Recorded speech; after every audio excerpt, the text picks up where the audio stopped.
আসন্ন লোকসভা নির্বাচনে করিমগঞ্জ সংসদীয় আসনে বিজেপির মনোনীত প্রার্থী সাংসদ কৃপানাথ মালাহকে তথা চা শ্রমিক ইউনিয়নের সভাপতি কৃপানাথ মালাহর পালে হাওয়া তুলতে বিপুল ভোটে জেতানোর জন্য সমস্ত হাইলাকান্দি জেলায় প্রচার অভিযান তীব্র গতিতে চালিয়ে যাচ্ছেন বরাকের চা শ্রমিক ইউনিয়নের সাধারণ সম্পাদক তথা লক্ষ্মীপুরের প্রাক্তন বিধায়ক রাজীব গোয়ালা।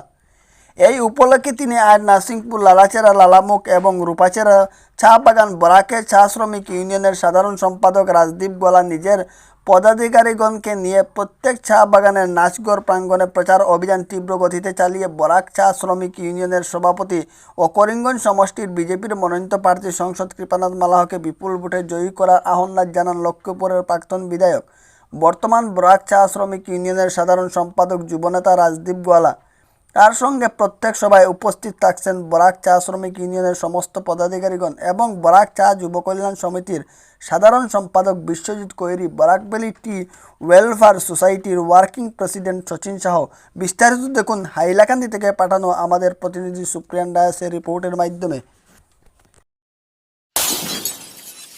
ইউনিয়নের সাধারণ সম্পাদক পদে উনি কাজ করে গেছেন। তারপরে গত বছর আমাদের চা শ্রমিক ইউনিয়নের নতুন কমিটি বানানো এবং আমাদের অর্গানাইজার বলেছে কি এক সময় বাগান বন্ধ হয়ে গিয়েছিল। ওই সময় আমার পিতা স্বর্গীয় দীনেশ প্রসাদ গোয়ালা উনি জেনারেল সেক্রেটারি ছিলেন এবং ওনার প্রচেষ্টায় ওই সময় এই বাগানটা আবার খোলানো হয়েছিল। এখানে যারা শ্রমিকরা কাজ করছেন ওনারা সবাই এই বিষয়ে অবগত আছেন এবং যখন বাগান লকআউট হয়েছিল ওই সময় শ্রমিকের কি দুর্দশা হয়েছিল এটা আমার থেকে বেশি আপনারা বলতে পারেন। আপনারা ভুক্তভোগী ছিলেন ওই সময়, আপনারা আমার থেকে বেশি জানেন। গত বছর আমাদের নতুন কমিটি বানানো হয়েছে এবং এই কমিটিতে আমাদের কৃপানাথ মালাকে সভাপতি পদে নিযুক্তি দেওয়া হয়েছে, আমাকে সাধারণ সম্পাদক পদে বসানো হয়েছে এবং এটা সম্ভব হয়েছে আমাদের চা শ্রমিক ভাই বোনদের আশীর্বাদ। আপনাদের আশীর্বাদে আজকে আমরা এই পদে বসে আছি এবং আমাদের দায়িত্ব হলো কিভাবে আপনাদের জন্য আমরা কাজ করতে পারি। আমাদের এই বরাক উপত্যকাতে 213টি বাগান রয়েছে, প্রত্যেকটি বাগানে বরাক চা শ্রমিক ইউনিয়ন কাজ করে যাচ্ছে। আমাদের বাগান পঞ্চায়েত আছে, আমাদের অর্গানাইজাররা আছে, উনাদের মাধ্যমে আমরা বিভিন্ন সময় শ্রমিকের সমস্যার সমাধান করি। যদি ওনার দ্বারা কোনো সমস্যার সমাধান না হয় তখন আমরা মালিক পক্ষ, প্রশাসন সবের সঙ্গে আলাপ করে বাগান পঞ্চায়েতদেরকে নিয়ে এই সমস্যাগুলো সমাধানের চেষ্টা করি। এটাই হলো আমাদের কাজ।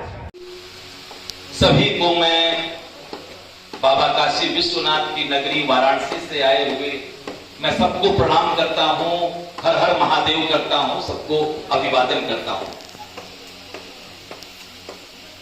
भाइयों बहनों, मैं आपके बीच में कुछ दो चार बातें कहने आया हूं। मेरा ये कहना है कि हम कृपानाथ मल्लाह को जिताने की बात क्यों कहते हैं, इसका सीधा तात्पर्य है जब कृपानाथ मल्लाह जी यहां से मजबूती के साथ जीत कर जाएंगे तो ये किसको मजबूत करेंगे? ये सिर्फ माननीय मोदी जी को मजबूत करेंगे।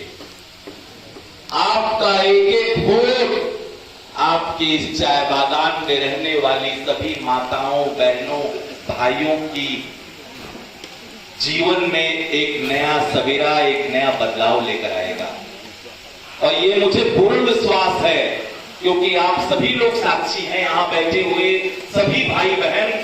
पहले क्या भत्ता मिलता था और आज भत्ता क्या मिलता है मुझे बताने की आवश्यकता नहीं है। ये मेरा पूर्ण विश्वास है कि आने वाले समय में आपके भत्तों में बढ़ोतरी जरूर होगी, आपके जीवन में बदलाव होगा। इस शासन की मंशा है कि गरीब से गरीब व्यक्ति की कैसे जीवन में बदलाव किया जाए, उनके जीवन स्तर में कैसे बदलाव किया जाए। ये सरकार सिर्फ कहती नहीं है, ये करके दिखाती है।